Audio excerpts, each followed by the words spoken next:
Okay, good afternoon. We're going to try and set the record that was just broken yesterday by Pat Gear and hopefully make this as quick a meeting as possible. But my name's Doug Grout. I'm the chair of the hearing section for the next, or board, excuse me. We used to be a section.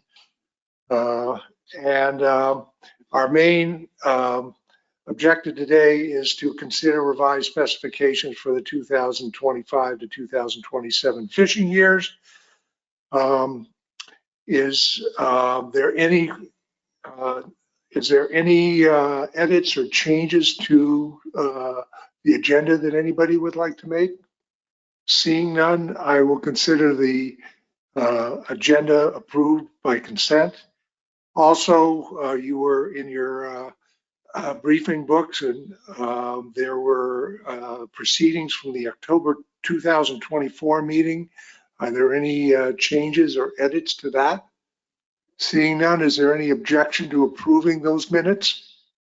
I'll take that as a unanimous consent of approving the proceedings from October 2024.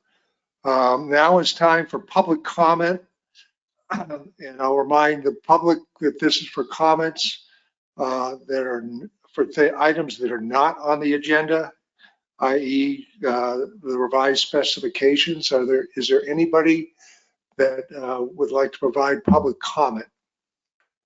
No public comment, so we'll move on to item 4, consider revised specifications for the 2025 through 2027 fishing year.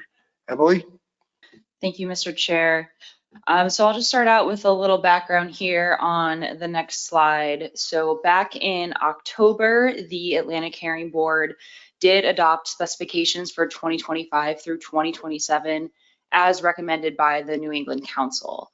That was based on the 2024 stock assessment for Atlantic herring and for the biomass-based control rule that is in place for Atlantic herring.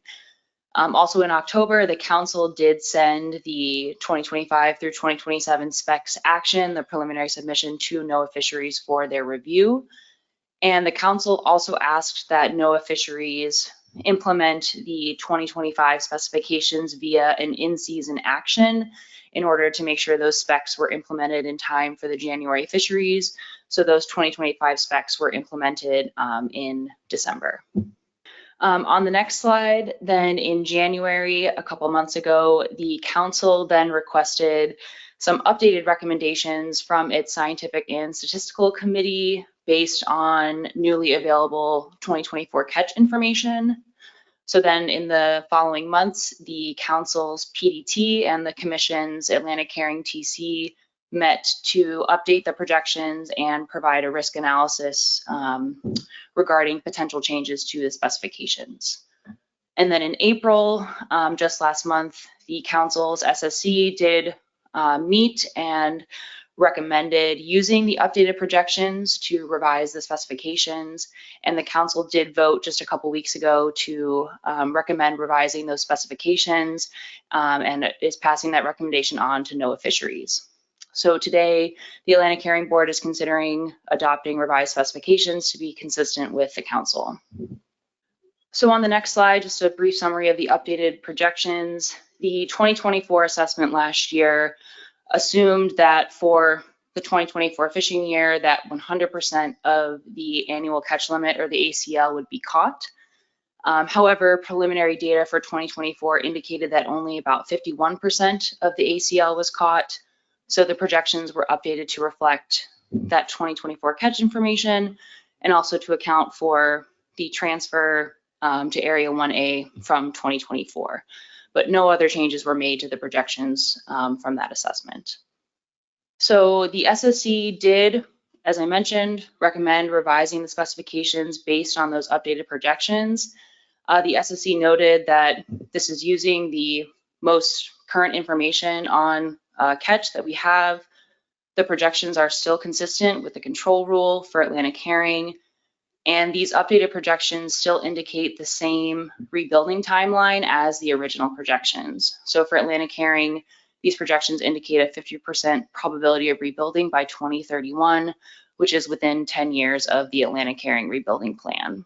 So using the updated projections does result in an increase in the specifications for Atlantic herring. So for 2025, for example, that would be an increase of about 1,800 metric tons that would be available to harvest, in addition to, or on top of what was currently specified for 2025.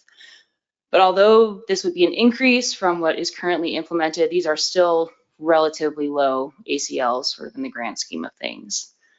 The council did vote to increase the 2025 and 2026 specifications as recommended by the SSC, but the council did decide to hold the 2027 quotas constant at the 2026 level. The council discussed that the upcoming management track assessment next year would inform the 2027 specs, and holding the 2027 specs constant to 2026 would be a precautionary decision given the poor stock status and the uncertainty in the projections. The council also voted at their April meeting to nullify quota carryover for 2025 and 2026. So on the next two slides, you'll see a summary of the specifications. So in gray is what is currently implemented for 2025. And then the next three columns in green is the council's recommendation to NOAA Fisheries for those revised specifications based on the updated projections. So you can see the gray column, what's currently implemented. As you move over to the council recommended 2025, you see that slight increase. So for example, the ACL increasing from about 2,700 metric tons in 2025 to about 4,500 metric tons in 2025.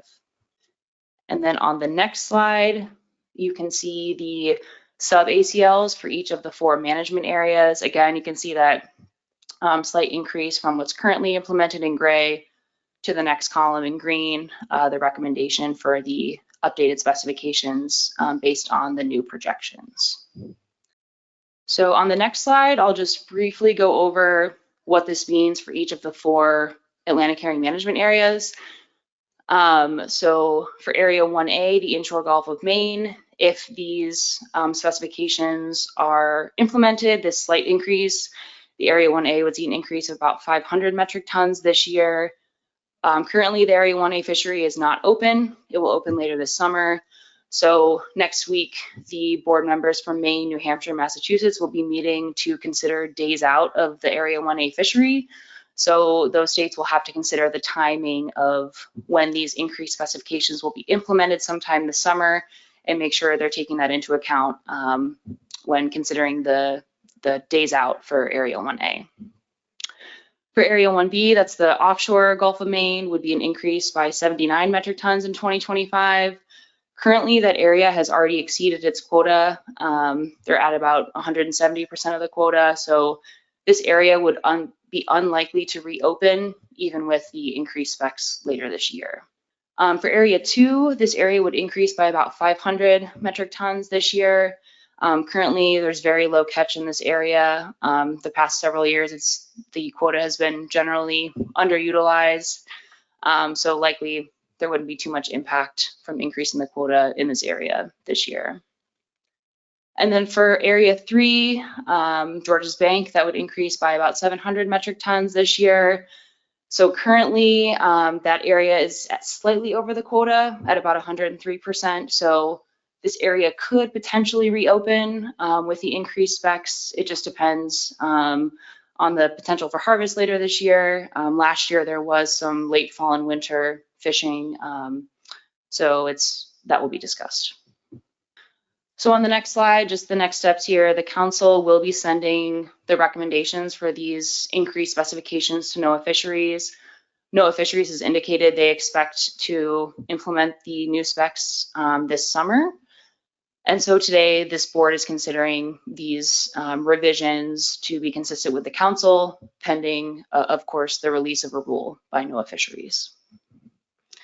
So I'm happy to take any questions. We also have Dr. Jamie Cornan of the council on the line. So thanks to her for her help. Any questions for Emily or Jamie?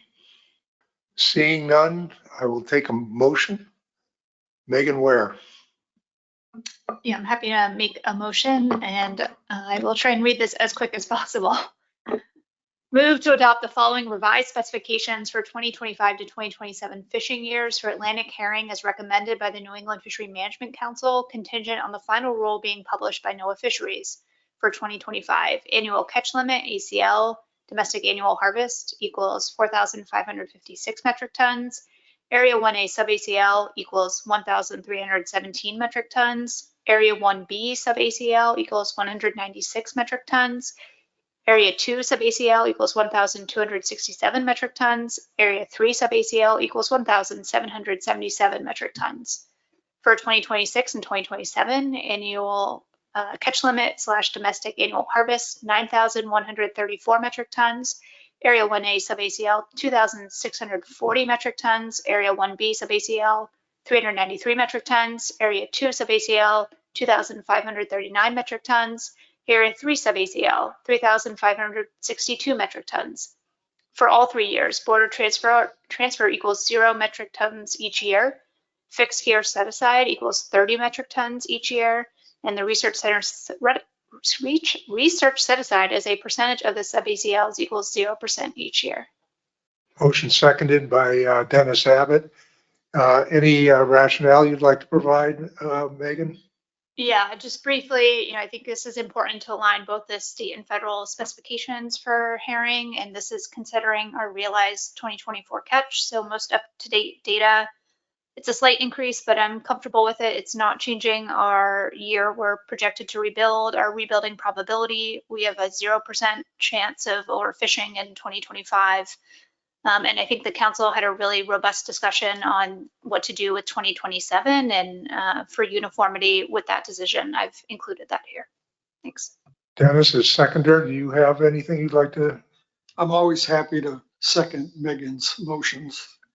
Any discussion? Seeing none, is there any objection to the motion? Any abstentions? The motion passes unanimously. And that leads us to one other thing, other business. Any other business before we adjourn? Seeing none, this meeting is adjourned.